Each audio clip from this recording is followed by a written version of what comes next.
शिया मरता मर जाता है, लेकिन यजीद के लिए इतना सा भी नरम गोशा नहीं रखता। उसके बेटे ने सिर्फ आके अपने बाप के तख्त को ठोकर मारी है। कैरेक्टर आया सामने, हमने किरदार कबूल कर लिया। क्या मसलहत थी, क्यों किया था, हमने कहा नहीं, यह जुमला काबिल कबूल है, बेशक यजीद का बेटा है। तो हमारे यहां नहीं देखा जाता कि कौन किसका बाप है, किसका बेटा है। हम ये देखते हैं कि उसकी अहले बैत से और रसूल के घर से मोहब्बत क्या है। तो अगर हमारा ये म्यार गलत है, आप ये समझते हैं कि नहीं हम अंधी तकलीद करें, हर किसी को मानना शुरू कर दें, तो ये हमसे जंग सकीफ और गदीर में है। मैं हर साल ये चीख चीख के पूरी दुनिया के सामने कहता हूं, कतन मुनाफकत ना किया करो हुसैन के साथ। पूरा साल यजीद के कैंप में रहना, 10 साल के लिए हुसैनी बनने की एक्टिंग करना, फौरन सारे मुसलमान कहते हम भी इमाम हुसैन को मानते हैं। हमारे गांव में आके देखिए हम कितनी सबीलें लगाते हैं, हम 10 मुहर्रम को इतनी हलीम की देगे पकाते हैं। देगे पकाने से हुसैन मिलता है, सबीलें लगाने से हुसैन मिलता है। 10 दिन के लिए सिर्फ राजी करने के लिए, क्यों? हमें तेरी मुनाफिकत का पता है, तू 10 दिन हुसैनी इसलिए होता है कि उधर यजीद खड़ा है। अब यजीद के कैंप में ना जाने की वजह से सारी मुसलमान उम्मा ने कह दिया यजीद गलत, यजीद गलत, यजीद गलत, यजीद गलत, यजीद गलत। क्यों भाई, अकेला यजीद? सारे आके नहीं हुसैन सही यजीद गलत, हुसैन सही यजीद गलत, हुसैन सही यजीद गलत। मुझे नहीं पता तकरीर किसी बंदे तक पहुंच रही है, कौन सो के सुन रहा है, कौन जाके सुन रहा है। मैं जुमला कहने लगा हूं, हुसैन सही यजीद गलत। हुसैन सही कहने के लिए कई गलत कहने पड़ते हैं। कि हम इस इल्ज़ाम को ख़त्म करने की एक कोशिश कर रहे थे कि सोहबत रसूल एक म्यार है, और सोहबत रसूल के इस म्यार में जो गुज़रता है वो शाहकार मकतब रिसालत बन जाता है। हमारे ऊपर ये जो इल्ज़ाम है कि हम शायद नबी के वफ़ादार असहाब को, नबी के जानसार असहाब को अहले बैत के मुकाबले पे तरजीह नहीं देते, तो ये यकीनन ये हक़ है कि हम अहले बैत के मामले में इतने मोहतात हैं और इतने सख्त हैं कि हम नबी के बाद अहले बैत को सबसे ज़्यादा अफजल समझते हैं। हम मौला अमीर अल-मोमिनीन को रसूल अल्लाह का बिला फसल खलीफा मानते हैं। हमारे अकायद रोज़ रोशन की तरह अयां हैं। हम अपने अकायद में सिर्फ ये नहीं है कि हम खामोशी से या छुप के अपने अकायद का इजहार करते हैं, हम अपनी अज़ान में बरमला ये अपने अकीदे का इजहार करते हैं कि हम अली को रसूल अल्लाह का वसी मानते हैं और ख़लीफ़ा मानते हैं, और साथ हम ये भी कहते हैं बिला फसल कि हम बग़ैर फासले के खलीफा मानते हैं। हम जनाब सैयदा को सदीक़तुल कुबरा मानते हैं, उनका हक़ हक़ फ़दक जो था उस मुतालबे पे सैयदा को हक़ पर समझते हैं। हमारे ये अकायद रोज़ रोशन की तरह अया है। इन अकायद के बाद आप हमसे बात करें, आप हमसे गुफ्तगू करें, तो उसी इल्ज़ाम को ख़त्म करने के लिए हमने मुसलसल आपको 2 तरह से आपके सामने वाज़े किया कि असहाब पैगम्बर में भी हर एक वफ़ादार पैगम्बर नहीं था। अगर सारे ही असहाब नबी के वफ़ादार होते तो फिर खुदा ने कुरान में सूरह मुनाफिकून किन के लिए नाज़िल की थी। मुसलमान काफिर की एक ही शक्ल थी, एक ही सूरत थी, इसलिए खुदा ने काफिरों के लिए एक ही सूरत भेजी, काफिरून। मुसलमान की एक ही शक्ल होती तो खुदा एक ही सूरत भेजता, मुस्लिमून। लेकिन खुदा ने काफिरों के लिए काफिरून भेजी, मुसलमानों के लिए मुस्लिमून नहीं, 2 सूरतें भेजी, मोमिनून मुनाफिकून।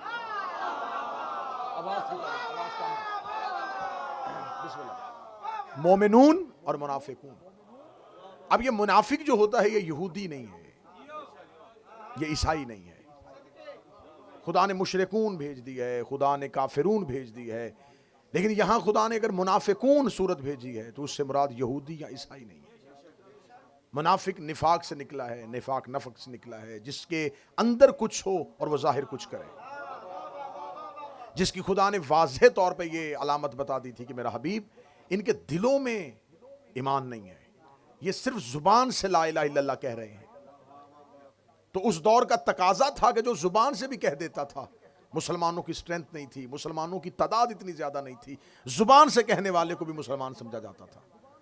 लेकिन खुदा ने जब मुसलमानों की अक्सरियत बन गई, जब मुसलमानों की जमात एक कसीर तादाद में तब्दील हो गई, तो खुदा ने कहा मेरा हबीब अब वाजे कर दे कि अब ये जितना जौग दर जौग लश्कर मुसलमान हो रहा है, ये सारे ही मुसलमान नहीं है। अब इनके अंदर दो ग्रोह हैं, एक है मोमिनून और एक है मुनाफिकून। दौरे पैगंबर पे नबी और अल्लाह को खबर थी, क्योंकि रसूल की महफिल में लोग बैठते थे, दिल के अंदर कुछ होता था, जुबान पे कुछ होता। जो ही महफिल रसूल से निकलते थे, फिर रसूल की महफिल से निकल के वो खुल के अपने अकीदे का इजहार करते थे, और खुदा बजरिया जिब्राइल रसूल को हुक्म पहुंचा देते थे, मेरा हबीब ये जो अभी तेरे पास से उठ के गए, अभी अभी ये तेरे पास जो बैठे हुए थे, इन्होंने तेरी गैर मौजूदगी में तेरी इस बात का ये मजाक उड़ाया है। तो ये सारी बातें दौरे रसूल में तो वाज़ेह होती रही, और रसूल बताते रहे कि खुदा बार बार कह रहा है मुनाफिकून के लिए ये आयत भी भेजी है, ये भी मुनाफिकीन के लिए भेजी है, ये भी मुनाफिकीन के लिए भेजी है। आखिर एक दिन महफिल पैगंबर में रसूल के जलीलुल कद्र सहाबा बैठे थे, जिनमें हजरत सलेमान मोहम्मदी और हजरत अबू ज़र बैठे हुए थे। उन्होंने कहा या रसूल अल्लाह, आपकी जिंदगी में तो पता चल गया है कि कुरान बता देता है कि मुनाफिक कौन है, लेकिन आपके जाने के बाद जब आयतें नहीं उतरा करेंगी तो कैसे पता चलेगा कि मुनाफिक कौन सा है। रिसालत में आपने देखा मस्जिद के कोने पर रेत पे सर झुकाए हुए अली कुरान लिख रहे थे, अमीर अल मोमिनीन की तरफ हाथ का इशारा करके। अहले सुन्नत किताबों में रसूल ने कहा या अली कामा, उठिएगा। अली उठ के खड़े हुए। रसूल ने सलमान अबू ज़र से कहा पूरे मदीने के मेरे सहाब को बता दो, ये है मोमिन और मुनाफिक की पहचान। इसकी मोहब्बत,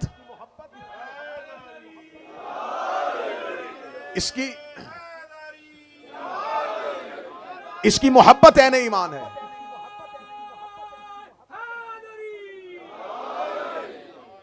इसकी मोहब्बत ऐन ईमान है, और इसका बुग़्ज़ मुनाफिकत। ये अहले सुन्नत बरादरान की जय्यद अहदीस की किताबों में मुसलसल ये हदीस दर्ज हुई है कि मोमिन और मुनाफिक की पहचान सिर्फ और सिर्फ मोहब्बत अमीर अल मोमिनीन। और खुदा ने मुज़म्मत की है कि अगर मुनाफिक दिल में ईमान न रखे तो जुबान से कलमा पढ़े तो उसे कोई फायदा नहीं होगा। एक शख्स ने महफिल रसूल में आके कहा, पूछा था या रसूल अल्लाह, नेकियां क्या हैं और गुनाह क्या हैं, सय्यात क्या हैं और हसनात क्या हैं। उसने कहा कि रसूल बताएंगे नमाज नेकी है, झूठ गुनाह है, रोज़ा नेकी है, चोरी गुनाह है, ज़कात नेकी है, जना गुनाह है। रसूल मुझे नेकियां गिनवाएंगे और गुनाह गिनवाएंगे। या रसूल अल्लाह, नेकियां क्या हैं और गुनाह क्या हैं। और उसने फौरन कागज़ कलम निकाला कि अब रसूल नेकियां भी लिखवाएंगे और गुनाह भी लिखवाएंगे। सुन्नी किताबों में, हदीस की किताबों में है, रसूल ने फरमाया हुब्बे अली से बड़ी नेकी कोई नहीं, बुग़्ज़ अली से बड़ा गुनाह कोई नहीं। हुब्बे अली से बड़ी नेकी कोई नहीं है।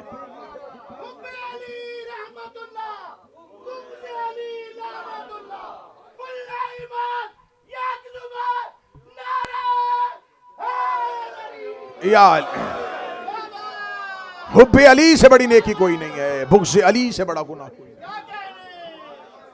अगर दिल में अली की मोहब्बत ना हो और दिल में अली की दुश्मनी एक राई के दाने के बराबर भी हो, और हदीस पैगंबर है कि ओहद के पहाड़ के बराबर सोना राह खुदा में खर्च किया जाए, 70 हज पैदल मैं मोहम्मद के साथ किए हूं, सफा और मरवा के दरमियान गुर्बत की हालत में मर जाए और राई के दाने के बराबर भी मेरे भाई अली का बुग़्ज़ उसके दिल में हुआ, फरमाया जन्नत दूर की बात है, खुशबू भी नहीं सूंघ सकती। इसकी वजाहत की थी जब हज़रत हमारे यासर ने पूछा था या रसूल अल्लाह, मुझसे असहाब पूछते हैं कि रसूल ने कहा है कि मेरे भाई अली की मोहब्बत दिल में नहीं होगी तो कोई नेकी फायदा नहीं देगी। कितनी बेहतरीन वजाहत की। फरमाया इसलिए कि बुग़्ज़ अली निजासत है। एक बर्तन में निजासत का एक कतरा डाल दिया जाए, फिर उसके बाद जो भी चीज पाक डाल लेंगे वो खुद ब खुद निजस हो जाएगी। मैं समझा था शायद इसके बाद मुझे समझाने की जरूरत नहीं पड़ेगी। निजासत का एक कतरा डाल दिया जाए, पाक चीज भी डालो तो निजस हो जाएगी। बुग़्ज़ अली है निजासत, दिल में रख के नमाज भी पढ़ो, रोजा भी रखो, ज़कात भी दो, तलावत भी करो। जंगे सफीन में जब मौला अमीर अल मोमिनीन ने अपने एक असहाबी से कहा था कि जाओ लश्कर शाम पे हमला करो, वो लश्कर शाम पे हमला करने के लिए अपना एक दस्ता लेके आगे बढ़ा तो उन्होंने देखा कि माल के अस्तर आ रहा है। उन्होंने फौरन कुरान नेज़ों पे बुलंद कर लिया, माल के अस्तर अपना लश्कर लेके वापस आ गए। अली ने फरमाया मालिक हमला क्यों नहीं करके आए? फरमाया मौला हमला करने गया था लेकिन उन्होंने कुरान नेज़ों पे उठा लिए, कुरान नेज़ों पे उठा लिए हैं। तारीख कहती अली बिजली किसी तेजी से घोड़े की सीन पे आए, अली ने अपनी जुल्फकार को हवा में लहराया। मालिक ने कहा मौला कहां जा रहे? फरमाया इन पर हमला करने के लिए। उसने कहा मौला हमला तो मैं भी कर सकता था लेकिन मौला मैं तो कुरान दे के वापस आ गया। अली ने भागते घोड़े की सीन पे कहा मालिक कुरान इनके हलकों में अटका हुआ है, कुरान इनकी गर्दनों में फंसा हुआ है। उसने कहा मौला ऐसे भी कारी होते हैं जो कुरान पढ़े और कुरान हलक में रुक जाए। फरमाया तूने नबी से नहीं सुना अल कुरान मा अली व अली मा अल कुरान, कुरान और अली हमेशा इकट्ठे होते हैं। कुरान दिल में आने से पहले हलक में रुक के देखता है, अगर दिल में अली हो तो उतर जाता है वरना हलक में रुक जाता।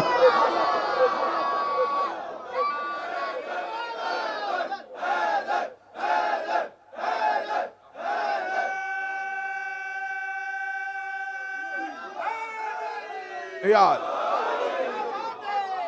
बिस्मिल्लाह।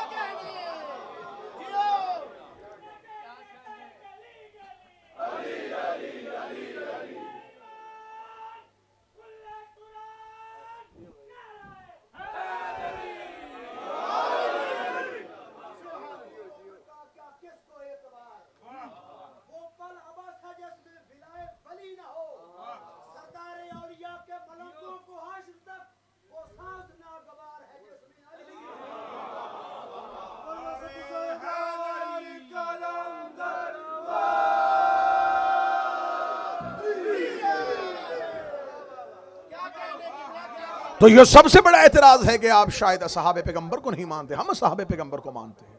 लेकिन कुरान हमें बता रहा है कि हर सहाबी मोमिन नहीं था। 12 मुनाफिकीन के नाम तो रसूल लिखवा के गए थे हुजैफा को। वादिये उकबा 12 मुनाफिकीन के नाम तो अहले सुन्नत किताबों में लिखा है, सही बुखारी ने लिखा हुआ है, मुहद्दिसीन ने लिखा है कि रिसालत इमाम ने हजरत हुजैफा यमान को लिखवाए। हुजैफा के पास वो नाम मौजूद थे और बहुत बड़ी शख्सियत रसूल के जाने के बाद, क्योंकि रसूल ने कहा था हुजैफा मुनाफिक की सबसे बड़ी निशानी क्या होगी? सबसे बड़ी निशानी ये होगी नाम ना बताना, नाम बताओगे इस्लाम यहीं पर रुक जाएगा, तबलीग इस्लाम का सिलसिला बंद हो जाएगा। ये आवाज बुलंद कर देंगे कल मुसलमान करता है, मुसलमान करने के बाद फिर उनके कत्ल के फतवे दे देता है, तबलीग इस्लाम रुक जाएगी, तू नाम ना बताना। हुजैफा ने कहा मौला कैसे हो सकता है कि दिलों में मुनाफिकत रखें, आपसे दुश्मनी रखें, आपके कत्ल का इरादा करें, आपकी ऊंटनी को पहाड़ी से गिराने का सोचें और इनके नाम ना बताए जाएं। फरमाया हुजैफा एक निशानी है, मेरी जिंदगी में मरेंगे मैं जनाजा नहीं पढ़ाऊंगा, मेरे बाद मरेंगे अली जनाजा नहीं पढ़ाएगा। अब हमसे ये ना पूछा करो कि तुम किसे मानते हो किसे नहीं मानते, हमें ये बताया हो कि अली किसके जनाजे में गए थे।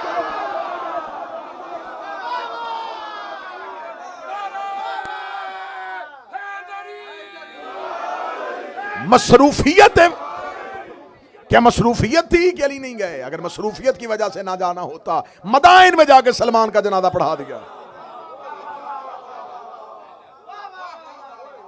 मुनाफिक का जनाजा रसूल ने फरमाया। और जब भी मदीने में कोई मरता था एक बहुत बड़ी शख्सियत हुजैफा के दरवाजे पे आती थी, तू जनाजे पे जा रहा है? हाँ चलें फिर। अब मैं ये अकीदा ये लफ्ज़ अगर आपके जहन बन गए तो अब मैं कहना लगाऊं इस पैगाम को जहां तक हो सके वो नशर कर दीजिए। बरादरान अहले सुन्नत, आपको बहुत गलत गाइड किया गया है कि हम शिया सहाबा इकराम की इज्जत नहीं करते, हम सहाबा को बुरा कहते हैं। मैं दुआए ज़हरा नॉर्थहैम्पटन में इस पूरे मजमे की नुमाइंदगी करते हुए कह रहा हूं, हम सहाबी को बुरा नहीं कहते, हम मुनाफिक को बुरा कहते हैं।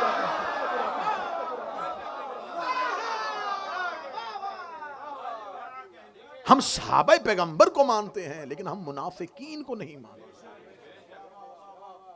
और जब आप हम पर एतराज करते हैं ना, तो मैंने तो पहली 2, 3, 4 मजलिसों में बार बार ये रिपीट किया है कि आपके पास भी तो मुकम्मल बायोग्राफी जिन साहब की है उनकी तादाद तो 7,000 है। उनसे ज्यादा को तो आप ही नहीं मानते। जब आप हम पर एतराज करते हैं ना कि शिया सहाबा को नहीं मानते, मैं खुल के बात कर लेता हूं, बंदे खुल के बात नहीं करते। आपके जहन में कुछ लोग होते हैं,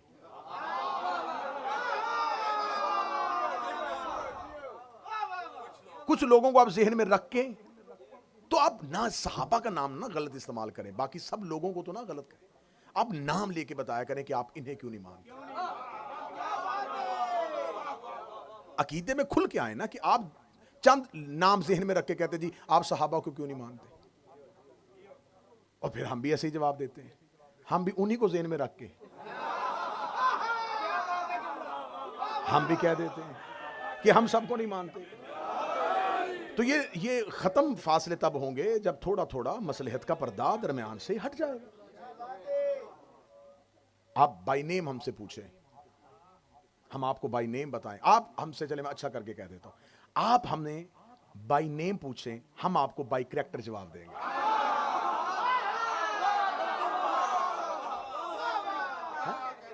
आप हमें बाय नेम बताएं कि आप कहें जी आप इनको क्यों नहीं मानते, हम फौरन किताबों से कैरेक्टर पढ़ेंगे, उस पढ़ने के बाद आपको कहेंगे जी ये किरदार है। हम शख्सियत परस्ती नहीं करते, हम किरदार की इज्जत करते हैं।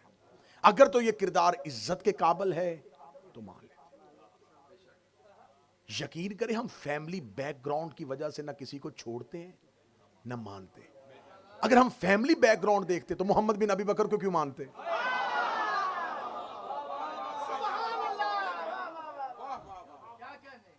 शिया मरता मर जाता है, लेकिन यजीद के लिए इतना सा भी नरम गोशा नहीं रखता। उसके बेटे ने सिर्फ आके अपने बाप के तख्त को ठोकर मारी है, कैरेक्टर आया सामने, हमने किरदार कबूल कर लिया। क्या मसलहत थी, क्यों किया था, हमने कहा नहीं ये जुमला काबिल कबूल है, बेशक यजीद का बेटा है। तो हमारे यहां नहीं देखा जाता कि कौन किसका बाप है किसका बेटा है, हम ये देखते हैं कि उसकी अहले बैत से और रसूल के घर से मोहब्बत क्या है। तो अगर हमारा ये म्यार गलत है, आप ये समझते हैं कि नहीं हम अंधी तकलीद करें, हर किसी को मानना शुरू कर दें, तो ये हमसे। अब हम आपको बताते हैं कि असहाबे पैगंबर में से देखें, ये जो इतना बड़ा वाकया रूनुमा हो गया है, 10 दिन से हम रो रहे हैं, 10 दिन से हम सड़कों पे हैं, पूरी दुनिया का हर शिया इन 10 दिनों में स्याह लिबास पहन के एहतजाज कर रहा है। यह एहतजाज किस चीज का है? इमाम हुसैन की शहादत का, कि 61 हिजरी को 10 मुहर्रम को इराक के सहरा में नबी के खानदान का एक कत्ल हुआ है। हम आज तक सड़कों पर इसलिए फिर रहे हैं, एहतजाज इसलिए कर रहे हैं कि उस कत्ल के हकीकी कातिल गिरफ्तार नहीं हुए। मैं बड़ी अहम गुफ्तगू आपसे करना चाहूंगा, क्योंकि शब अशूर है, तो मैं चाहता हूं कि पैगाम पूरे का पूरा नशर हो जाए। हम ये चाहते हैं कि कत्ले हुसैन पर इंसाफ हो। मुसलमान अगर अपने दामन से कत्ले हुसैन का धब्बा खत्म करना चाहते हैं तो उन मुजरिमों की इज्जत करना छोड़ दें जो बिला वास्ता या बिल वास्ता कत्ले हुसैन में शरीक है। कत्ले हुसैन में अकेला यजीद शरीक नहीं है, कत्ले हुसैन में यजीद सिर्फ आलाकार है। यजीद के पीछे कुछ मुहर्रिकात हैं जिनकी वजह से उसने इतना बड़ा कदम उठा लिया कि जिसका कलमा पढ़ता था उसी का खानदान कत्ल किया। और यह वाकया कोई 200 साल बाद भी नहीं हुआ, नबी के जाने के 50 साल बाद। उस दौर में अगर जाकर देखें तो उस दौर में लोगों की जो एवरेज एज है वो 100 साल से ऊपर होती थी। इमाम हुसैन अलैहिस्सलाम के असहाब में से 90-91 साल के असहाब तो हुसैन के साथ लड़ रहे थे, इमाम हुसैन के लश्कर में शामिल थे। तो इसका मतलब है कि 100+ लोग आसानी से जी लेते थे। और यह वाकया करबला कब हुआ? रसूल की शहादत से 50 साल बाद। इसका मतलब है कि वो लोग जिंदा थे जिन्होंने अपनी आंखों से नबी को देखा था। वो रसूल जिंदा थे जिन्होंने अपनी आंखों से नबी की गोद में हुसैन देखा। उन लोगों ने इस कत्ल में क्या किरदार अदा किया? वो वाकया करबला में कहां थे? क्योंकि मुस्लिम उम्मा दो हिस्सों में तकसीम हो चुकी थी। एक वो थे जो यजीद की हुकूमत और यजीद की मुमलकत को इस्लामी हुकूमत समझ रहे थे, और ये लोग कौन से थे? नबी के दौर के लोग थे। मेरा अहले सुन्नत भाई बहुत आसानी से बात तक पहुंच सकते हैं। अगर ये कत्ले हुसैन में शरीक नहीं थे तो इन्हें अंसारे हुसैन में होना चाहिए था। अब मैं ये भी नहीं कहूंगा कि सब गलत हो गए थे। 3 हिस्सों में तकसीम हो चुकी थी उम्मत। एक वो थे जो खुल के यजीद का साथ दे रहे थे, एक वो थे जो खुल के हुसैन का साथ दे रहे थे। दरमियान में एक ऐसा ग्रोह था, एक ऐसी कसीर तादाद थी जो वक्ती तौर पे फैसला नहीं कर पाई कि अब हमें क्या करना चाहिए। उनमें से बहुत सौ ने बाद में किसी ना किसी तरीके से नुसरत इमाम करने के लिए हर मुमकिन कोशिश की। जिन्होंने बाद में कोशिश की वो नाम भी तारीखों में लिखे हुए। अब यहां पर आके कहा जाता है कि सिर्फ यजीद जो था वो कत्ले इमाम हुसैन अलैहिस्सलाम में शरीक था। नहीं, हम शियों के लिए कोई मामूली कत्ल नहीं है, हमारे इमाम का कत्ल है। हम इसकी मुकम्मल इन्वेस्टिगेशन चाहते हैं। हम ये चाहते हैं हमें बताया जाए कि यजीद क्या अपनी मर्जी से तख्ते खिलाफत में बैठ गया था? आखिर उसे बैयत हुई तो वो खलीफा बना, तो वो बैयत क्यों हुई, किन्होंने की, किसने करवाई, वो सारे मुहर्रिकात क्या थे? नहीं जी, वो यजीद को उसका बाप जो है उसने नामजद कर दिया था। तो इसका मतलब है कि कत्ले हुसैन में इन्वेस्टिगेशन अगर आगे बढ़ेगी तो सिर्फ यजीद शरीक नहीं, वो भी शरीक है जिसने यजीद की हुकूमत का रास्ता हमवार किया। अब अगर यजीद कत्ले हुसैन में अकेला शरीक नहीं है, इसकी हुकूमत साजी करने के लिए, इसको हाकिम बनाने के लिए जो भी शरीक था, वो चाहे इसका बाप था, वो इस कत्ल के अंदर आ गया। अब यहां पर आके फिर तहकीक नहीं रुकेगी, तहकीक फिर इसके आगे जाएगी। आखिर यजीद के बाप मुआविया बिन अबू सुफियान को शाम की हुकूमत किसने दी थी?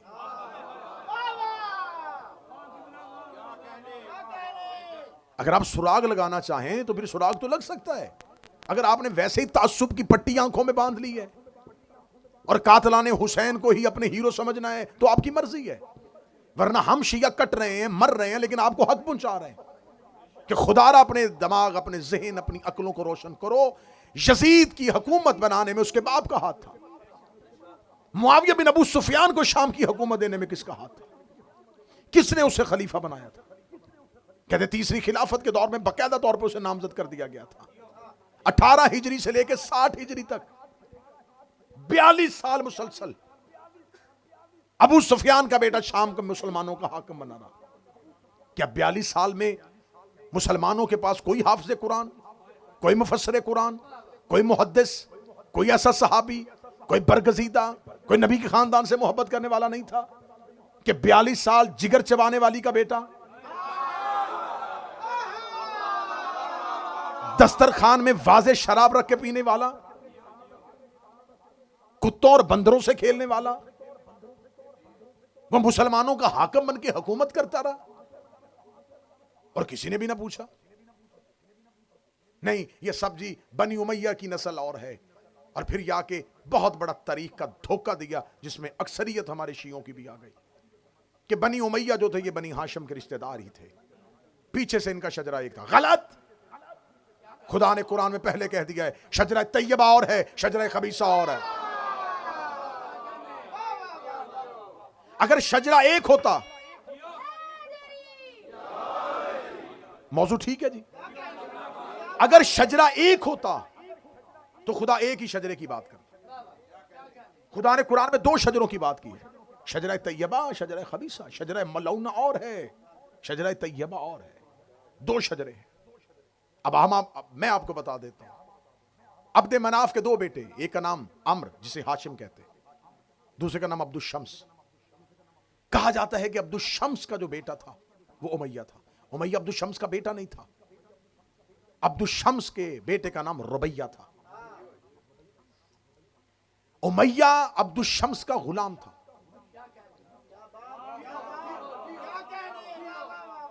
जब ये रसूल के दादा हैं जनाब हाशिम और जनाब अब्दुल शम्स, ये दोनों दादा हैं। ये शाम में रहते थे क्योंकि शाम में उस दौर में बिजनेस, तजारत सब कुछ शाम में था, शाम में मुकीम थे। जब अब्दुल शम्स के हाँ, एक गुलाम रहता था जिसका नाम उमैया था।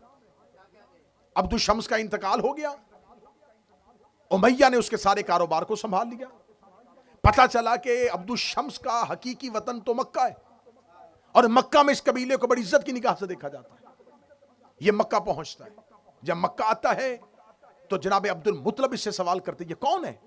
तो ये कहता है, मैं अब्दुल शम्स का बेटा हूं, मैं आपका खानदान हूं। फरमाते, इसे काबा के करीब लेके जाओ,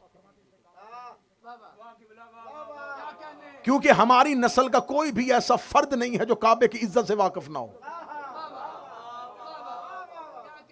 ये वहां पर जाके झूठी कसम देता है, लेकिन अब्दुल मुतलिब जो हैं वो इसकी कसम का इनकार करते हैं कि इसकी न हजर अस्वद ताजीम कर सकता है, न इसे काबे की इज्जत और अजमत का अंदाजा है, और बनी हाशिम मुश्तरका तौर पर इसको मक्का से निकाल देते हैं। ये हिस्ट्री में अहले सुन्नत किताबों से साबित करने के लिए तैयार। इसको निकाला जाता है मक्का से। ये मक्का से निकलता है, फिर ये दोबारा शाम आ जाता है। शाम में आके ये एक शादीशुदा औरत के साथ अपना ताल्लुक बनाता है। वहां से इसके यहां एक बेटा पैदा होता है जिसका नाम है ज़कवान। ये ज़कवान को लेकर दोबारा अपने वतन, अपने घर जाता है, और अपनी हकीकी बीवी का अकद अपने उस बेटे के साथ करता है। तारीख में खुदा ने जिसे शजरा खबीसा कहा है, उसकी बुनियाद तो देखें। वहां से इसके यहां एक बेटा पैदा होता है जिसका नाम है हर्ब। फिर इसके यहां बेटा पैदा होता है जिसे कहते हैं सखर। इसी सखर की कुनियत अबू सुफियान है।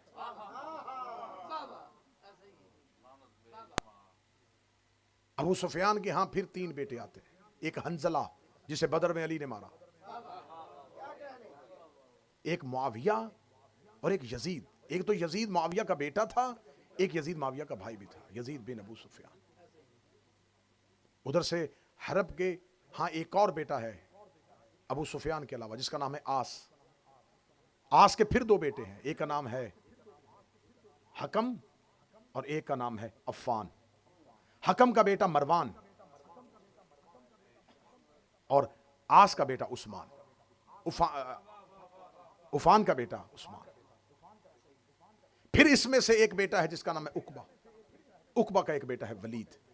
ये वही वलीद है जब इमाम हुसैन से बैत मांगी गई तो ये मदीने का वाली था, मदीने का हाकम था।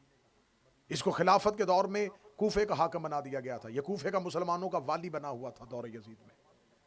और अहले सुन्नत किताबें कहती हैं इसने शराब के नशे में आके फजर की नमाज मुसलमानों को पढ़ाई, और 2 रकत की बजाय 4 रकत नमाज पढ़ाई।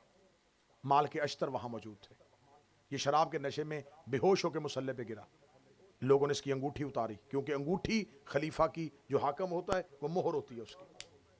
अंगूठी उतार के मदीने भेज दी कि या अली ये देखिए क्या हो रहा है, एक शराबी को यहां पे हाकम बनाया हुआ और वो मुसलमानों को नमाज पढ़ा रहा है।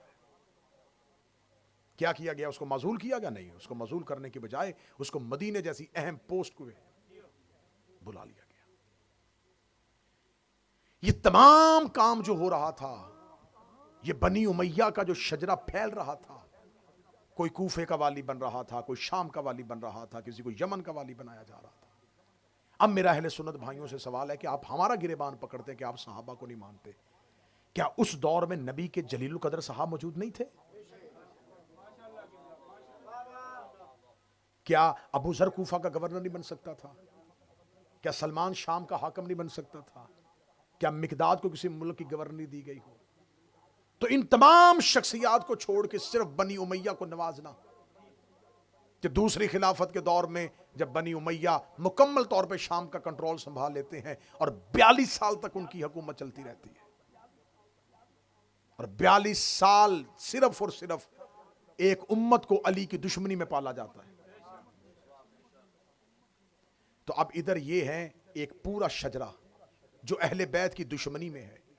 सवाल यह पैदा होता है कि यजीद की हुकूमत साजी में किसका हाथ था? मुआविया का। मुआविया को किसने बनाया था? तीसरी खिलाफत के दौर में तीसरे खलीफा की हुकूमत किसने बनाई थी? 6 लोगों की कमेटी ने। 6 लोगों की कमेटी किसने चुनी थी? दूसरे खलीफा ने। दूसरे को नामजद किसने किया था? पहले खलीफा ने। पहला खलीफा किसने चुना था? सकीफा ने। जो कत्ल हुआ ये कौन था? हुसैन। ये किसका बेटा था? अली का। अली को किसने हाकम बनाया था? रसूल ने। कहां बनाया था? गदीर में। झगड़ा हुसैन और यजीद का नहीं, झगड़ा सकीफ और गदीर का है।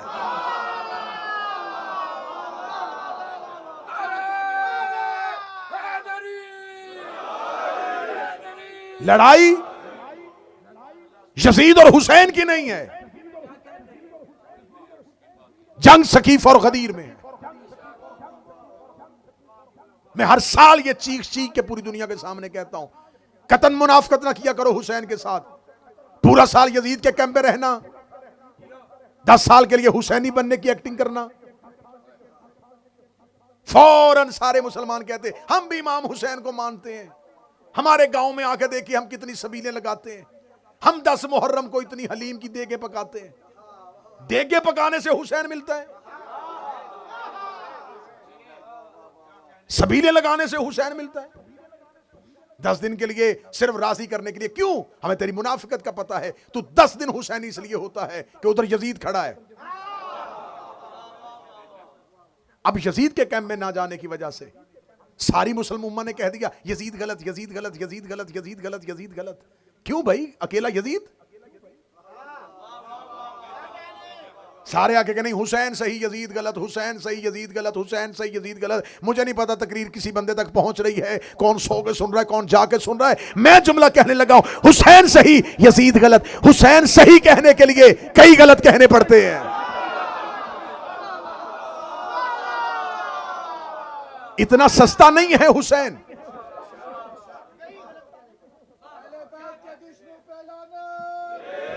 आप कैसे कह सकते हैं कि सिर्फ यजीद था?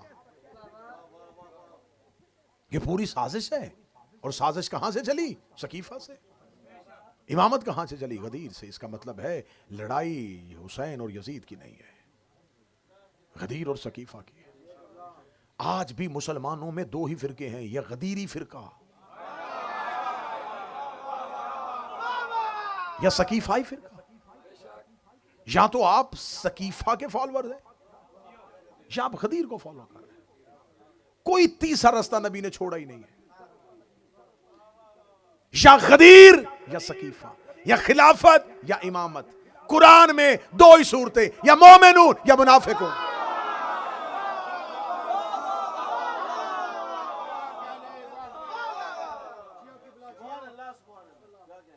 गदीर में कौन कौन है? आओ मैं तुम्हें गदीर तलाशी दे लेते हैं ना, अपने अपने मकतब की तलाशी दे देते हैं।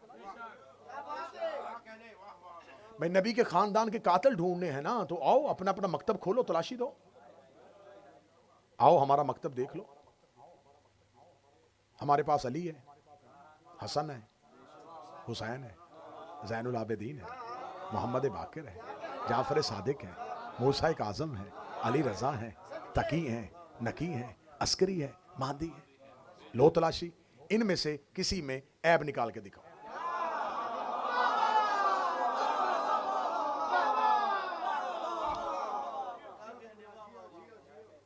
आओ हम जिनको मानते हैं उनमें फातिमा बिनते असद है, खदीजा बिनते खवालद है, फातिमा बिनते मोहम्मद है, ज़ैनब बिनते अली है। आओ ऐब निकाल के दिखाओ। दी है ना तलाशी? दी है ना? दी है तो फिर तलाशी लेनी भी तो है।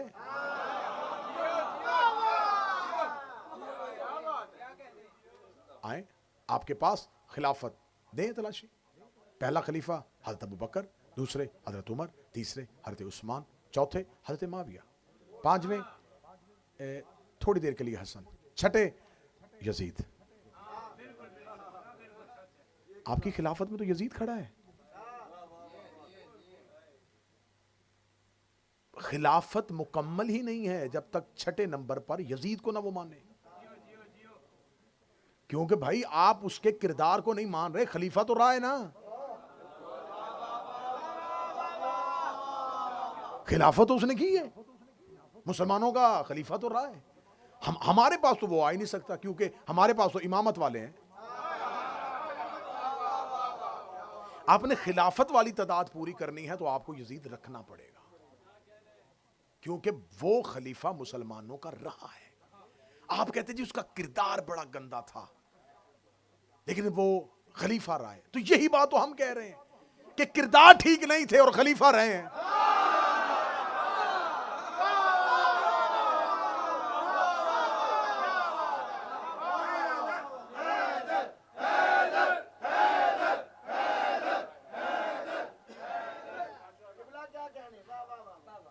हर बंदे की ख्वाहिश होती है कि मुझे डॉक्टर मेडिसिन वो दे जो मैं आराम से खा लूं। इंजेक्शन कौन खुशी से लगवाता है भाई? तकलीफ वाला मरहला कौन खुशी से लेता है? यजीद मीठी गोली थी, खा ली, फौरी तौर पे कह दिया हाँ हाँ हाँ ले जाए, हम नहीं मानते। हजूर हम सिर्फ यजीद ही नहीं पकड़ेंगे, हमारी तो मजबूरी है, हम तो फिर जाएंगे कि आखिरी साजिश में कौन कौन कहां कहां से शरीक था। ये सब कुछ अचानक नहीं हुआ, अचानक हो गया। अचानक मुफ्तियों ने फतवे दे दिए हुसैन के कत्ल पे। वो जो मुफ्ती फतवे दे रहे थे वो वही मुफ्ती थे जो जुमा के खुतबों में मिंबरों पे अली को गालियां दे रहे थे। तो ये पूरी 50 साल में जो जमीन नबी के खानदान के खिलाफ तैयार हुई है, ये मेरा अहले सुन्नत भाई अचानक नहीं हुई। अगर मुहर्रम तुम्हें ले ही आया है हुसैन के घर में, हुसैन तुम्हें खींच ही लाया है अपने घर में, तो आज शबे अशूर है, आज ही हुर बन जाओ।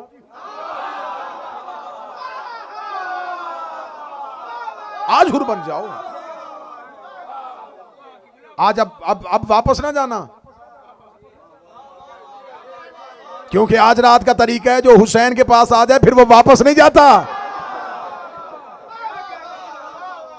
आप आ गए हैं तो अब आप हुसैन के। इंशाल्लाह इसी मौजू को हम बढ़ाएंगे सोइम की मजलिस में, इसकी मुकम्मल तफसीलात अगली, क्योंकि वक्त बहुत ज़्यादा हो गया और शहादत भी मुकम्मल करी। और मुझे 2 वादे मैंने आपसे किए थे कि मुझे सहाबे हुसैन पे भी बात करनी है। हमारे यहाँ मकतबे तशय्यो में हम इमाम हुसैन अलैहिस्सलाम के 72 तादाद जानते हैं, 72 के किरदार नहीं जानते। मैं 3 4 5 जो जितना आप बर्दाश्त कर सकेंगे उतना मैं आपको बताऊंगा। इसमें कैसे कैसे जलील कदर लोग हैं। हबीब इब्ने मुज़ाहिर, मुज़ाहिर कहा जाता है लेकिन मुज़ाहिर है, इसको मुज़ाहिर कह दिया जाता है लेकिन असल तलफ़्फ़ुज़ का मुज़ाहिर है। हबीब इब्ने मुज़ाहिर ऐसा हुसैन का जय्यद सहाबी कि जो ज़ाहिर बैठे वो मेरी गवाही देंगे। कब्र हुसैन पे किसी भी दरवाजे से जाओ पहले हबीब आता है, और हुसैन के शहर में जाओ तो पहले हुर आता है। फिर मैं जुमला कह दूं, हुर है हुसैन के शहर का दरवाजा, हबीब है हुसैन की जर्री का दरवाजा। इमाम हुसैन ने हुर को अपने शहर के बाहर बिठाया। हुसैन को पता था कि क़यामत तक के लिए मेरे शहर में गुनाहगारों ने भी आना है, कहीं करबला के बाहर आके डर ना जाएं। करबला के बाहर आके अपने गुनाहों से डरे तो सामने हुर खड़ा हो, हाय हाय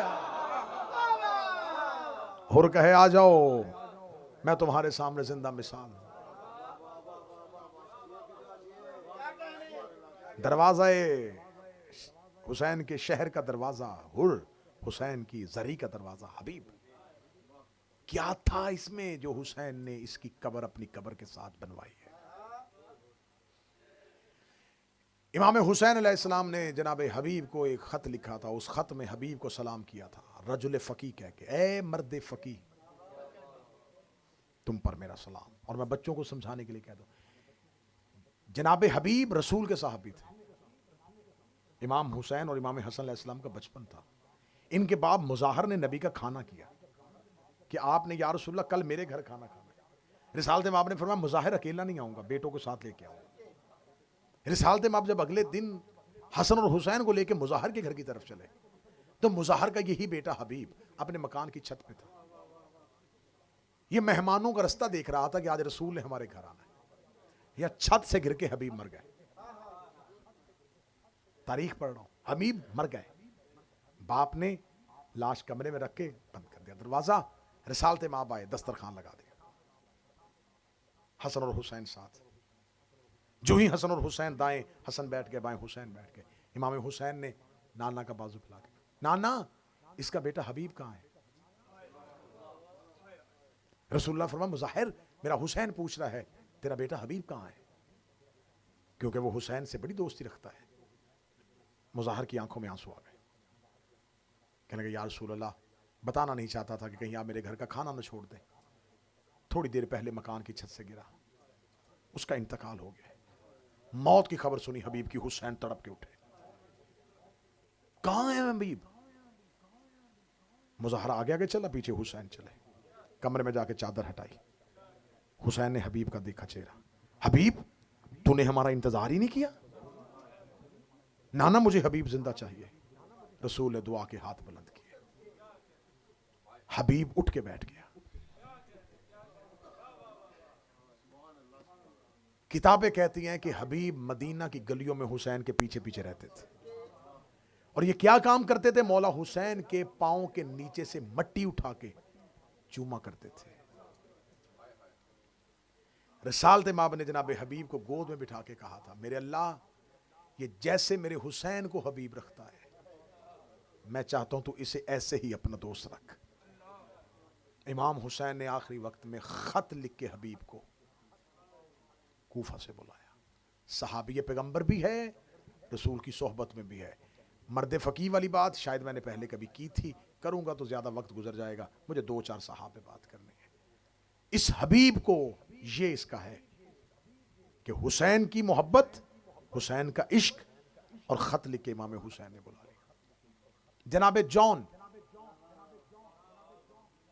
इसको बाज लोग समझते हैं कि ये इमाम हुसैन अलैहिस्सलाम का गुलाम था। इमाम हुसैन का गुलाम नहीं, ये जनाब फजल इब्ने अब्बास इब्ने अब्दुल मुतलब का गुलाम था। रसूल के चचा हजरत अब्बास, उनके बेटे थे फजल, एक अब्दुल्ला इब्ने अब्बास हैं, उनके भाई फजल, ये फजल का गुलाम था। जनाब फजल खरीद के लाए थे जॉन को। मौला अमीरुल मोमिनीन ने जनाब फजल से 150 अशरफी में खरीद लिया, और खरीद के अबू जर को तोहफा दे दिया। अबू जर, जॉन की तरबियत कर। फिर जनाब जॉन हजरत अबू जर के साथ रहे। जब हजरत अबू जर को मोहब्बत अली में वतन छोड़ना पड़ा तो जॉन साथ गया था। जब 32 हिजरी में हजरत अबू जर की शहादत हो गई, रोता हुआ जॉन मदीने आ गया। या अमीरुल मोमिनीन, आपने जिसका गुलाम बनाया था वो मेरा आका चला गया। अली ने फरमाया फिर तू आजाद है? उसने कहा अब मैं आजाद नहीं होना चाहता, मैं अब गुलामी ही में रहना चाहता हूं। अमीरुल मोमिनीन ने फरमाया ठीक है, फिर आज के बाद तू मेरे हुसैन का गुलाम है। ये जॉन है जिसने करबला में इमाम हुसैन अलैहिस्सलाम से जब वक्त रुखसत चाहिए तो हुसैन से कहा कि मुझे इजाजत दी दिए। हुसैन ने कहा नहीं जॉन, तू मुझे बड़ा प्यारा है। जनाब जॉन से कहा ना तू मुझे बड़ा प्यारा है। जॉन दूर जाकर रेत पे बैठ के रोना शुरू कर दिया। हुसैन ने जॉन को रोते देखा। हुसैन कहा जॉन क्यों रो रहा है? क्या लगा मुझे पता है, मैं गुलाम हूं, मैं हबशी हूं, मेरा खून इस काबिल नहीं है। हुसैन ने जॉन को यूं सीने से लगाया, जॉन ऐसी बातें क्यों करता है? जा जॉन, हुसैन तुम्हें विदा करता है। ये वाहिद वो शहीद है जिसकी लाश पर हुसैन आए और इसके सीने से खून लेके हुसैन ने अपनी दाढ़ी पे लगाया। जॉन, तेरे खून से तो खुशबू आ रही है।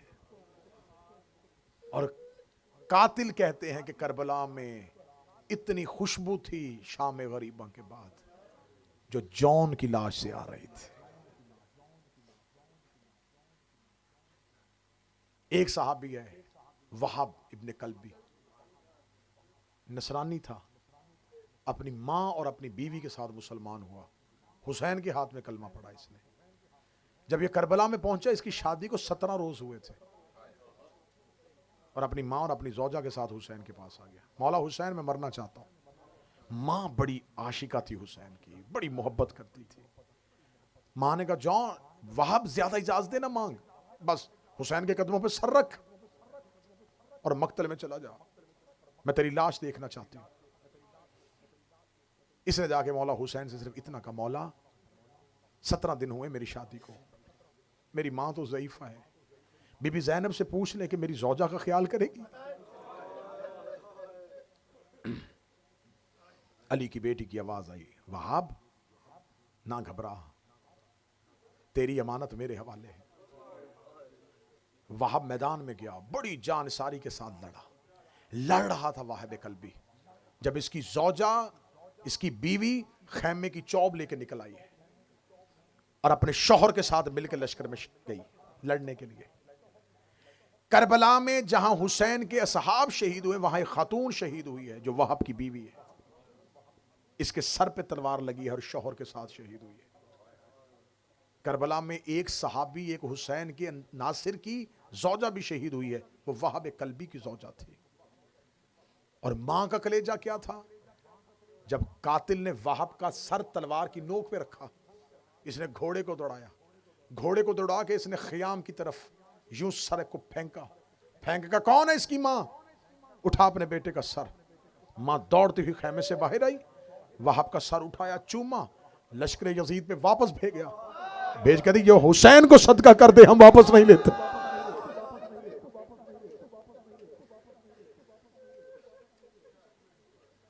ज़ुहैर इब्न कैन पेशे के एतबार से तबीब था,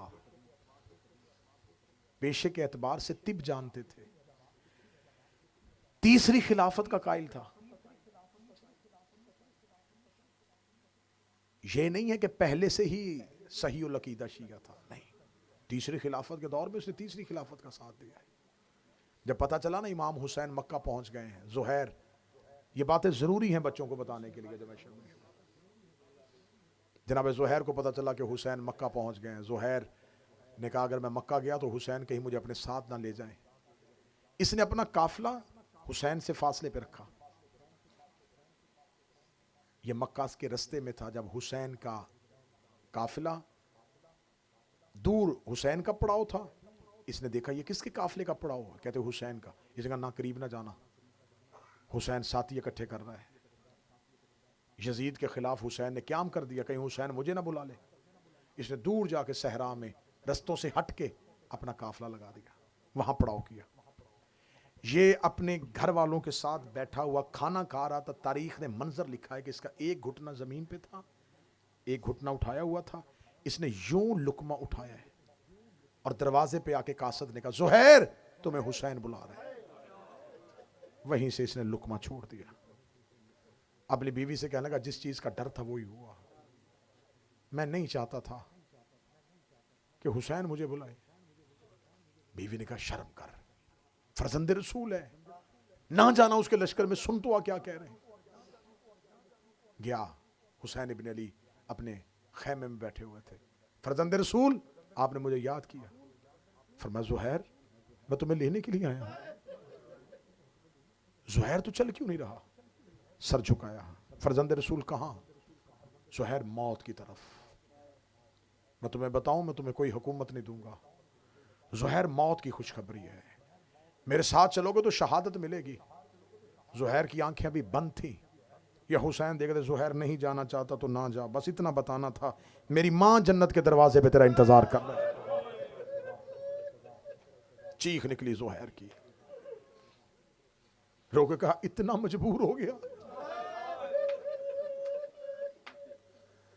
जो मिन्नतें हमें आपकी करनी चाहिए थी कि हमें साथ ले जाएं, आप कर रहे हैं। मौला सिर्फ इतनी इजाजत दें, मैं अपनी ज़ौजा को तलाक दे दूं ताकि मेरी बात आजाद की जिंदगी गुजार सके। भागता हुआ आया, खाना वहीं पड़ा था।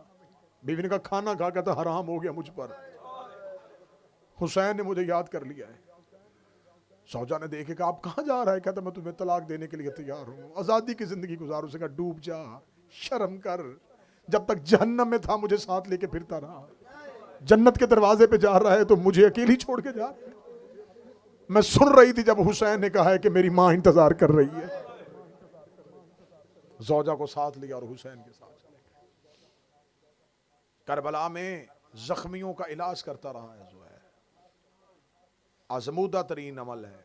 आरफीन कहते हैं कि अगर आपको किसी बीमारी की कोई दवा ना मिल रही हो, ज़ुहैर से तवस्सल करो, जनाब ज़ुहैर से तवस्सल करो। एक आरिफ ने मजलिस हुसैन में अरब में ये मजलिस पढ़ी और एक मस्तूर बैठी मजलिस सुन रही थी मस्तूरात में। उसने कहा कि अगर तुम्हें कोई बीमारी का हल ना मिले तो ज़ुहैर से तवस्सल करो, ज़ुहैर ख्वाब में आके तुम्हें बीमारी का इलाज बताएगा। उसने वहीं पर बैठे हुए मन्नत मान ली, मौला मेरा भाई बड़ा बीमार है, मूजी मर्ज का शिकार है, मैं ज़ुहैर से तवस्सल करती हूँ। रात सो गई, ख्वाब में ज़ुहैर आया। ज़ुहैर ने आके कहा तेरे भाई के पास दवा है लेकिन वो खाता नहीं। उठी, भाई को उठाया। भाई मैं आज मजलिस में गई थी, वहां कोई पढ़ रहा था कि ज़ुहैर से तवस्सल करो तो ज़ुहैर बीमारी का इलाज बताता है। मैंने तवस्सल किया, ख्वाब में ज़ुहैर आए, उसने कहा तेरे भाई के पास दवा है लेकिन वो खाता नहीं। उसका औरत है, वहम में पड़ गई है, कौन सी ऐसी दवा है जो मैंने नहीं खाई, मैं हर दवा खाता हूं लेकिन मेरी बीमारी ठीक नहीं हो रही। आखिर बहन थी, कहती नहीं मैं सच कह रही हूं, मुझे ज़ुहैर ने कहा है तेरे पास कोई दवा है और वो तो खाता नहीं। थोड़ी देर के बाद उठा, चीख मार के था ज़ुहैर ने सच कहा, ज़ुहैर ने सच कहा, ज़ुहैर ने सच कहा। उसका क्या कहा, यकीन आया? उसने कहा हाँ, मैं मजलिस हुसैन में जाता हूं, तबर्रुक नहीं खाता।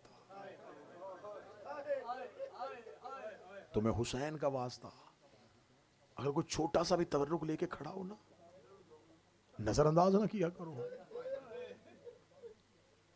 तुम्हें क्या पता है कि उसके पीछे उसका कितना खलूस है। मौला हुसैन के एक जाकर के बारे में मशहूर रवायत है कि उसने किसी जगह पे मजलिस के लिए गए थे, तो बानी मजलिस ने चाय का इंतज़ाम किया। कोई गरीब था तो उसने चाय का घूंट लिया तो उसको चाय ठंडी महसूस हुई। उसने कहा मैं मेज़बान को कहूँगा, उसकी दिल आज़ारी होगी। उसे नज़र बचा के दरवाजे के बाहर चाय गिरा दी। जिक्र हुसैन करके घर आया, ख्वाब में सैयदा की आवाज़ आई, मैं तुझसे बड़ी नाराज़ हूँ। उसने कहा बीबी मैं तो तेरे बेटे का जिक्र करके आया हूँ। फरमा जिसे तूने गिराया है वो मैंने बनाई थी। तुझे क्या पता है कि ज़हरा हुसैन के तबर्रुक का इंतजाम खुद करती है? तुझे क्या पता है कि मैं फातिमा तो ज़हरा अपने बच्चे की मजलिसों में क्या क्या करती हूं? तुम्हें मौला हुसैन का वास्ता, सिर्फ मजलिस हुसैन का तकद्दुस समझ लो, जिक्र हुसैन का तकद्दुस समझ लो। वो बड़ा मशहूर है ना कि इमाम ने फरमाया था, अगर सैयदुल साजिदीन ने, कि मुझे करबला के बाद शादियां अच्छी नहीं लगती। मोमन ने कहा इसरार है मौला आइए। फरमाया फिर घर में मजलिस करवा, सिर्फ मैं नहीं आऊंगा, मेरी फूफी ज़ैनब भी आएगी। उसने मजलिस का इंतज़ाम किया, जिक्र हुसैन होता रहा, वो रास्ता देखता रहा, बाजार में देखे, मजलिस में देखे।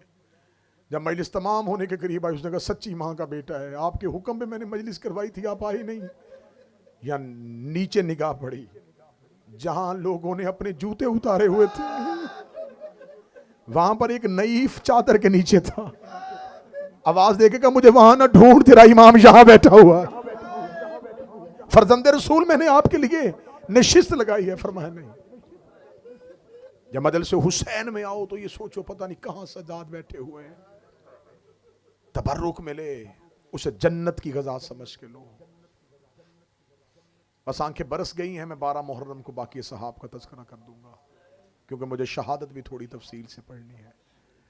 कल यौम आशूर है, आज की रात और कल का दिन तुम्हें गरीब ज़हरा का वास्ता, तुम्हें शाम की कैदी बीबी का वास्ता।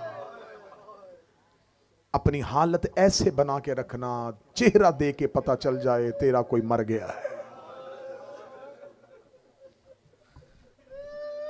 सर के बाल खुले रखना, गिरेबान चाक, आस्तीने उल्टा के रखना। कल का दिन एक दूसरे से मुसाफा नहीं करना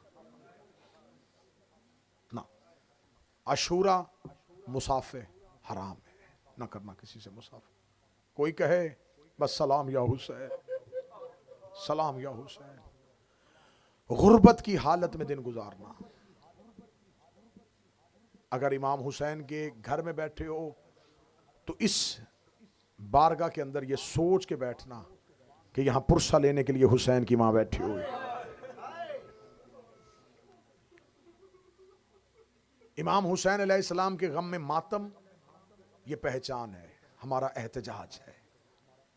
खून का पुरसा हर उस बदन पे आएगा जिसके रगों में कहीं ना कहीं खमीर में खाके करबला मौजूद है। आप जंजीर का मातम नहीं करते, लेकिन उन मातमियों के लिए आसानी पैदा करना। किसी मातमी का हाथ पकड़ लेना, किसी को पानी पिला देना, किसी को हवा दे देना, किसी न किसी तरीके से हुसैन की आजादारी में नुसरत जरूर करना। आप जुलूस में शामिल हो रहे हैं तो इसका मतलब यह नहीं है कि आप फुटपाथ पे चलें। यह हुसैन के लिए वॉक नहीं है, यह हुसैन का एहतजाज है। मातमी हल्के में आए, आप दो हाथ से नहीं कर सकते, आप एक हाथ से मातम करें। आप कमीज उतार नहीं सकते, आप कमीज पहन के मातम करें। जंजीर जनी, खून का पुरसा, एक मोमन दूसरे मोमन से मुतासर होता है उसका लहू देख के।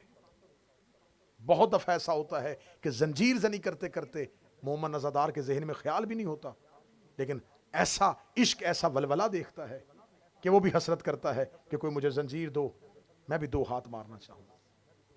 सफेद कपड़े पहन के भी मातम करोगे तो ये हुसैन की अज़ादारी की तशहीर है। हम मजलिसों के पोस्टर क्यों लगाते हैं? रियाकारी के लिए नहीं, ताकि जितने हो सके लोग मुतासर होके आए। मज़हब इस्लाम की हर इबादत में रियाकारी हराम है। आप नमाज नहीं पढ़ते, नमाजी की एक्टिंग करेंगे, हराम है।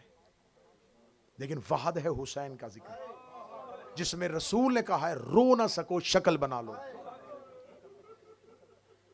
ये वो इबादत है जिसमें आके तुम रियाकारी भी करोगे तो इबादत में चली जाएगी। तुम रोने वाली शक्ल भी बनाओगे तो अजर हो जाएगा। सफेद कपड़े गम की निशानी, सफेद लिबास, ये बाद में स्याह लिबास जो है ये भी अरब में था, लेकिन सफेद लिबास भी कफन की अलामत है। अगर आज भी आपको अशूरा करबला में नसीब हो तो अशूरा में पूरा अरब इमाम हुसैन के हर्रम में सफेद लिबास में आता है। हम बर्रे सगीर पाको हिंद वाले लोग जो हैं, हम स्याह को 100 के सूरत में लेते हैं, अरब के लोग सफेद को 100 की सूरत में लेते हैं। सफेद कपड़े पहनकर भी गम मनाओगे फिर भी 100 की अलामत है। स्याह वाले सफेद पर एतराज न करना, सफेद वाले स्याह पर एतराज न करना। हुसैन की अज़ादारी की तशहीर होनी चाहिए, लहू का पुरसा होना चाहिए। हो सकता है कि कोई तेरी खून से भरी कमर दे के रो पड़े, क्योंकि ये जो मातमी के बदन पे जंजीर के निशान होते हैं ये क्यों हैं? हुसैन हम करबला में होते, हम अपना बदन तलवारों से जख्मी करवा लेते। मातमी की खून से भरी हुई पुश्त देख के शायद किसी को अकबर का सीना याद आ जाए, शायद किसी को अब्बास के कटे हुए बाजू याद आ जाए। रात शब्बेदारी में गुजारना, आज की रात जागने की रात है। इंसान हो, बशरी तकाजा है, बदन थकेगा, नींद आनी शुरू हो, साथ वाला मोमन दूसरे मोमन को ये ना कि मैं तुम्हें जगह देता हूं सो जा, नहीं, देखो साथ वाले अज़ादार को नींद आ रही है, उसका कांधा हिलाना, उसका कांधा हिला के कहना थोड़ी देर जाग, अकबर की अजान होने वाली।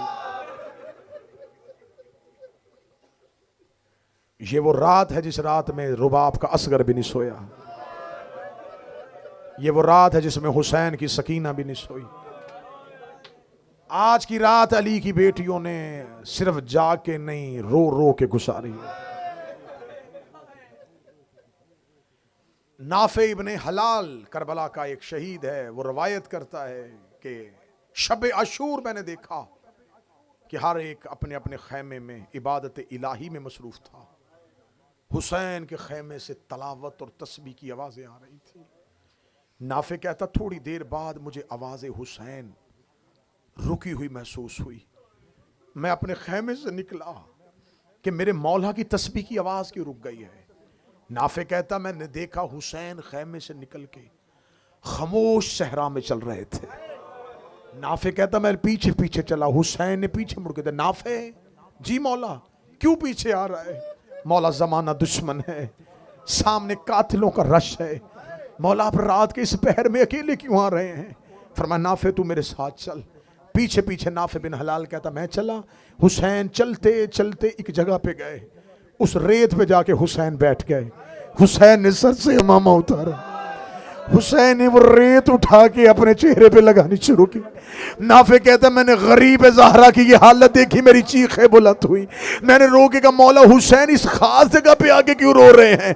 फरमाया नाफे पहचाना ये जगह कौन सी है? मौला नहीं पहचाना। फरमाया यहाँ मेरा अकबर घोड़े की ज़ीन से गिरेगा, ये वो जगह है जहाँ मेरे अकबर का लहू गिरेगा और मेरा 18 साल का शबीह पैगंबर, ये वो जगह है जहां पे मेरा अकबर गिरेगा। नाफे कहता है कि फिर मुझे आगे लेके गए, आगे ले जाके कहते नाफे ये वो जगह है जहां मेरे अब्बास के बाजू कटेंगे। नाफे ये वो जगह है जहां मेरे असगर को तीर लगेगा। नाफे ये वो जगह है जब कासम घोड़े की जीन छोड़ेगा। नाफे बिन हलाल कहता है काश मेरे बस में होता, मैं अपनी रूह अपने बदन से निकाल लेता। एक ऐसी नशेब वाली जगह आई है जहां गरीब ज़हरा सजदे में गिर गया। सजदे में गिर के हुसैन की आवाज आई, सच्ची है मेरी माँ, सदीका है मेरी माँ। मैंने कहा हुसैन क्या हुआ? फरमाया ये वो जगह है जहां तेरा ये मजलूम 13 ज़रबों से ज़िबा होगा।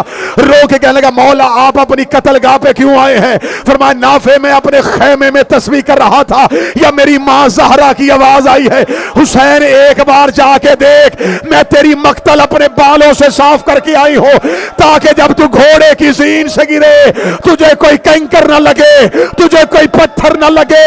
और रोती हुई आंखों से कहना जिस ज़हरा ने बेटे के गिरने की जगह बालों से साफ की थी उसकी बदन पे घोड़ों ने टापों के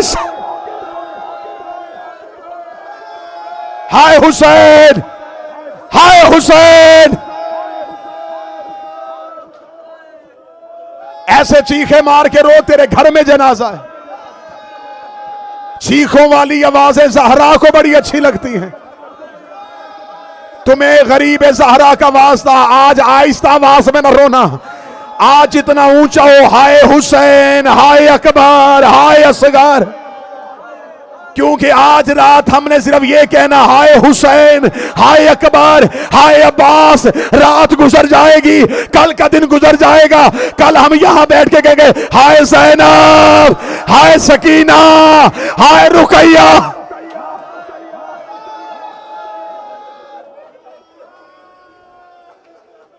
हुसैन की अकबर की शहादत, करबला के दर्द के कुरान की सबसे मजलूम सूरत, हुसैन का बेटा अली अकबर, जो अकबर के मातमी बैठे हो। मुझे गरीब ज़हरा की कसम, हुसैन ने किसी मकतूल के कातिल को बददुआ नहीं दी। पता नहीं कितना जिगर छलनी हुआ था हुसैन का। अकबर की लाश पे आके हुसैन कहता ओ अकबर का कातिल, खुदा तुझे बर्बाद कर दे, और तूने मेरा मोहम्मद की शक्ल वाला बेटा मार दिया।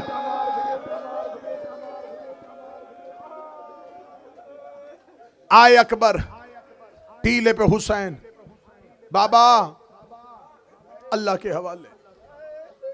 हुसैन ने कब्जाए तलवार से अपनी पेशानी को उठाया। अकबर छोड़ के जा रहा है। अकबर तेरा बाबा कहां जाएगा?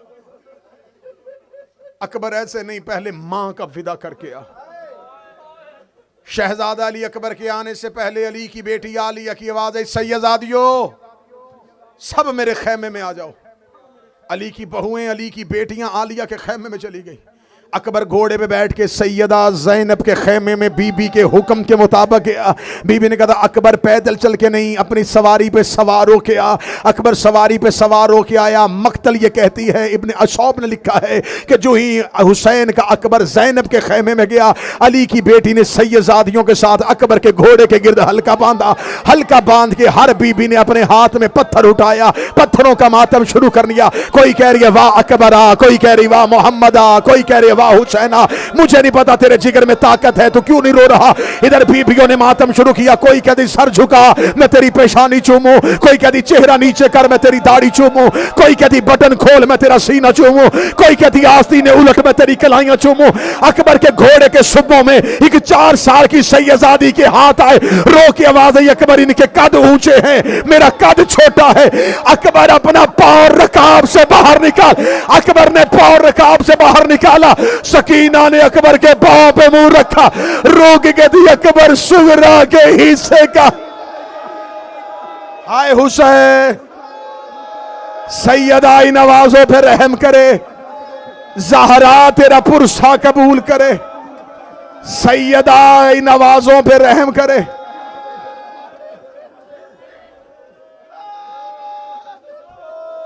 अकबर सुगरा के हिस्से का बोसा। पहला विदा हुआ अली की बेटी से। मीर अनीस ने इस मंजर को लिखा है।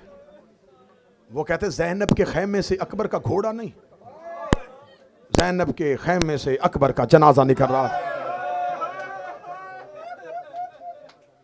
अकबर दरवाजे पे आया, अलमों वाले अब्बास ने हाथ पकड़ा, अकबर अकबर जी चाचा गाजी। अकबर एक बार मां से मिल के आ, ये सतर मैं पढ़ूंगा मेरी माएं बहनें बेटियां जो सुन रही हैं। अकबर अपनी मां से मिल के आ। अब्बास हाथ थाम के ले आए बीबी लैला के खैमे पे। शहजादा अली अकबर खैमे के अंदर गए और बाहर आ गए। अब्बास की आवाज आई, अकबर इतनी जल्दी मिलाया? वादे चचा अब्बास मेरी मां खैमे में नहीं है। जब कहा ना मेरी मां खैमे में नहीं है, फरमाया फजल की मां देख, अकबर की मां खैमे में नहीं है। फजल की मां अब्बास की सोचा खैमे के अंदर गई। अकबर की मां खैमे की कनात के साथ खड़ी कांप रही थी। फजल की मां की आवाज आई, लैला तेरा अकबर मिलने के लिए आया था। फरमाया फजल की मां अब्बास से कह ज़ैनब से जाके मुझे इजाजत ले दे, मैं अकबर को बेटा कह लूं। मैंने 18 साल अकबर को बेटा नहीं कहा, 18 साल मैं अकबर की जवानियां देखती रही और मुझे एक बार अकबर को बेटा।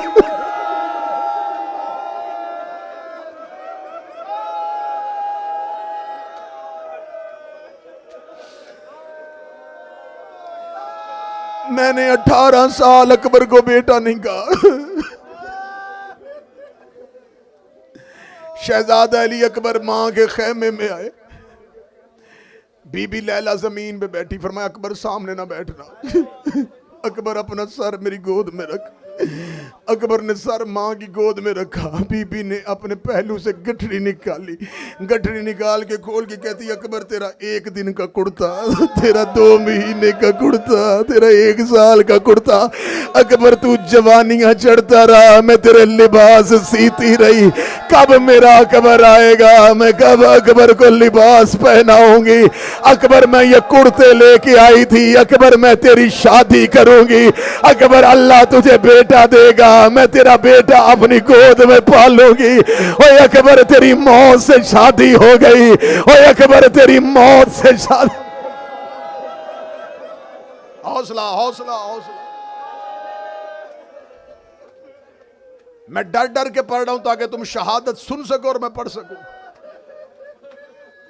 रोते हुए अली अकबर। 9 विदा हैं, 7 विदा हैं या 13 विदा हैं। मैं सारे विदा पढ़ूंगा तो मुझसे शहादत नहीं पढ़ी जाएगी। पहला विदा अली की बेटी से, दूसरा विदा अकबर का अपनी मां लैला से। एक विदा पढ़ देता हूं। अकबर गए सज्जाद के खैमे।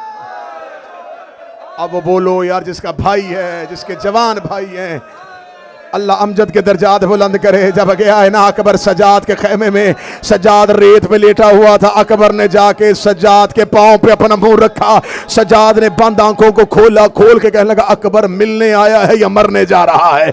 अकबर रो के कहता सज्जाद मरने जा रहा हूं। आवाज आई एक दफा मुझे खड़ा कर। सज्जाद के हाथों पे अकबर ने हाथ डाले, भाई के सामने भाई खड़ा हुआ। सज्जाद की आवाज आई अकबर एक बार मुझे सीने से लगा। अकबर ने सज्जाद को सीने से लगाया। अगला जुमला तू घर तक रोएगा। सजाद रो के दे, अकबर तू मेरे बाबे का लाडला बेटा है, एक बार जाके बाबा से इतना पूछ ले, उनसे कह दे सजाद को तलवार दे दे, मैं मैदान में चला जाता हूं, मुझे लड़ने दे, शाम कोई और चला जाए, और मुझसे शाम नहीं जाया जाएगा, और मैं नंगे सरमा शराबियों के दरबार में, बदमाशों के मजमे में।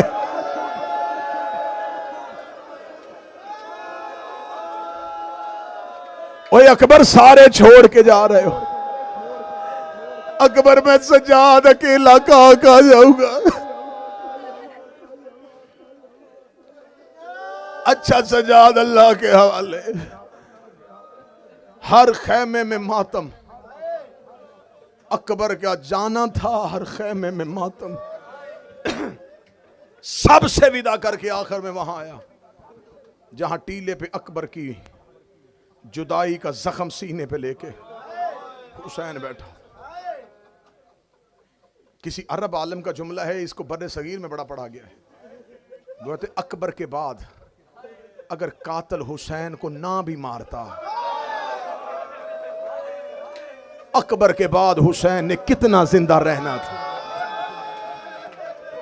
अकबर की लाश पे हुसैन मर गया था,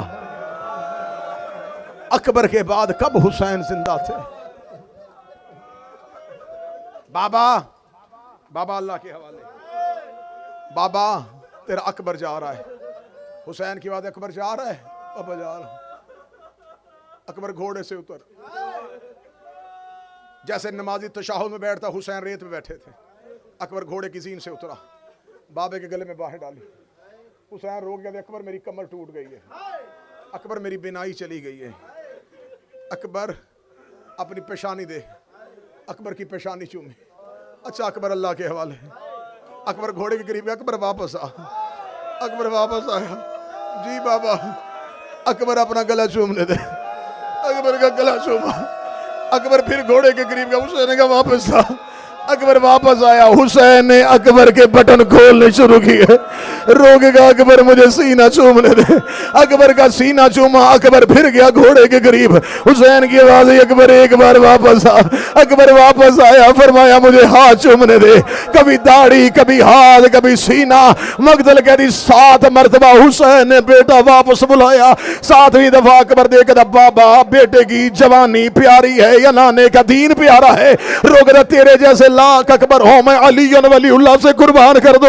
अकबर देख रब्बा बाबा मुझे आवाज ना देना, इधर अकबर ने पांव रकाब में रखा, हुसैन ने घुटना करबला की रेत में रखा, अकबर का दूसरा पांव रकाब में आया, हुसैन के पांव करबला में खड़े हुए, अकबर के घोड़े के कदम चले, हुसैन ने चलना शुरू किया, अकबर का घोड़ा तेज हुआ, हुसैन के कदम तेज हुए, अकबर का घोड़ा दौड़ा, हुसैन कभी गिरते थे कभी उठते थे, कभी गिरते थे कभी उठते थे, अकबर के घोड़े के आगे एक काले बुरके वाली बीबी आई, आवाज आई घोड़ा रोक, तेरे मरने से पहले मेरा हुसैन मर जा।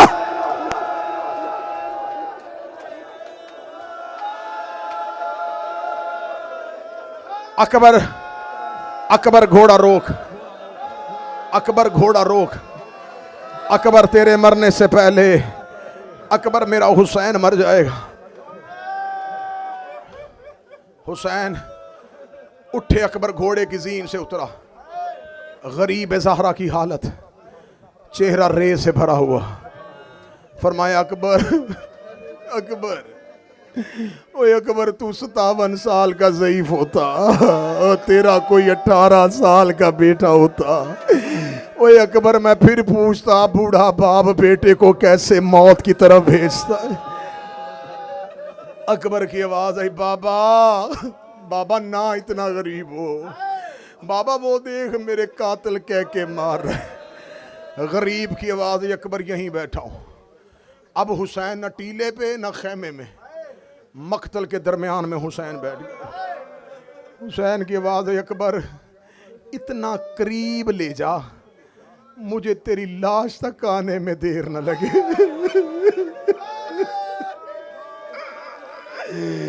अकबर मुझे वहां बिठा के जाना जहां मुझे तुम तक पहुंचने में देर न लगे। अकबर तू जिंदा हो, मैं तेरे सराहने आ जाऊं। अकबर मुझसे चला नहीं जाएगा। अकबर मेरी कमर टूट गई है। अकबर घोड़े की जीन पे बैठ गया। इधर अकबर के टापों की आवाज हुसैन के कानों में आई। रो के कहते अम्मा ज़हरा मेरा मुकद्दर, बाबा अली मेरा अकबर चला गया। हुसैन वहीं बैठे थे या हुसैन के कान में आवाज आई, बाबा मैं गिर गया, बाबा मैं गिर गया, बाबा मैं गिर गया, बाबा मैं गिर गया। मक्तल कहती गरीब ने उठने की कोशिश की, उठा नहीं गया। मुझे हुसैन की कसम है, तुम्हें लोग बताते हैं हुसैन कोहनियों के बल चला है। करबला की मक्तल कहती गरीब ज़हरा ने रेत पे हाथ मारने शुरू किए। रो रो के कह रहा था अकबर अकबर तेरा बाबा ज़ईफ हो गया। हौसला हौसला हौसला हौसला हौसला हौसला हौसला हौसला मेरा बेटा, हौसला हौसला हौसले के साथ, हौसले के साथ। और जवानों अपने बाप को नसीब हो सारी रात मातम करना। मौला तेरी जिंदगी करे, सारा तेरा मातम कबूल करे।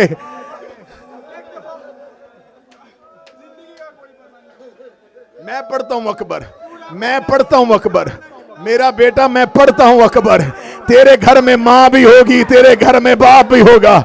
मैं जिसकी शहादत पढ़ने आया हूं उसकी लाश में ना बहन आ सकी है, उसकी लाश में ना माँ आ सकी है। हुसैन कोहनियों के बल नहीं, हुसैन ने रेत पे हाथ मारने शुरू किए। हुसैन रो रो के कह रहे थे कोई मुझे अकबर तक ले जाए, कोई मुझे अकबर तक ले जाए, कोई मुझे अकबर तक ले जाए। ये है शहजादे का जनाजा। जनाजा सामने रख के कह रहा हूं, यहां से गुजरता था कोई हुसैन को ताजिया ना मारता, कोई हुसैन को तमाचा मारता। मार मार के कह रहे थे हमने तेरा अकबर मार दिया, हमने तेरा अकबर।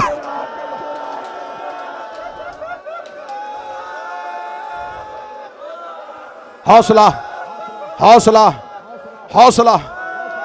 गरीब बेटे की लाश पे कैसे पहुंचा? चल के।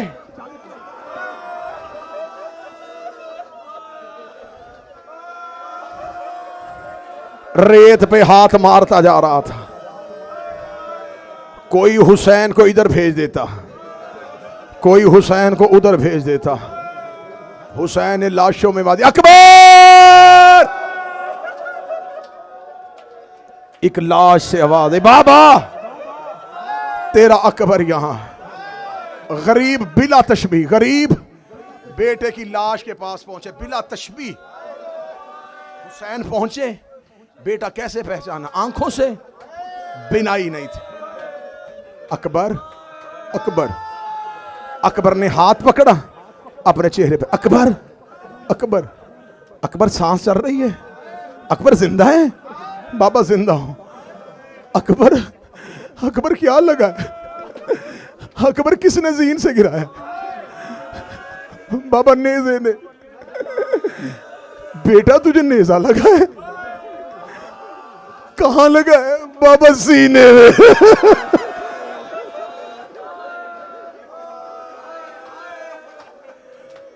नफ्सियात का मामला है, नफ्सियात का। अल्लाह ना करे, अल्लाह ना करे बेटे को कांटा भी लगे ना। नासिर भाई बाप पूछता है पहले बता कहां लगा है, पहले जगह देखता है, फिर जल्दी से उस दर्द वाली जगह पे हाथ है। बेटा तकलीफ तो नहीं? हुसैन ने पूछा अकबर नेज़ा कहां लगा है? बाबा सीने पे। गरीब ने अकबर के सीने पे हाथ रखा। अकबर तकलीफ तो नहीं? अकबर कहता बाबा बर्छी तोड़ गया है। बाबा नेज़े की अन्नी मेरे जिगर के अंदर है। हुसैन की आवाज आई किसने मारा नेज़ा? फरमाया नुमैर के बेटे हसीन ने। फरमाया खुदा तुझे गर्क करे, वो तूने मेरे चांद के सीने पे नेज़ा उतार दिया। तेरा कातिल कहां खड़ा है? आवाज आई बाबा वो सामने खड़ा है। हुसैन की आवाज आई अकबर दे इजाजत, मैं तेरे सीने से बरसी निकालूं। अकबर की आवाज आई बाबा ऐसे नहीं, पहले दादा इब्राहिम बुला, दादा इस्माइल बुला, नजब से बाबा बुला, बकिये से मां बुला।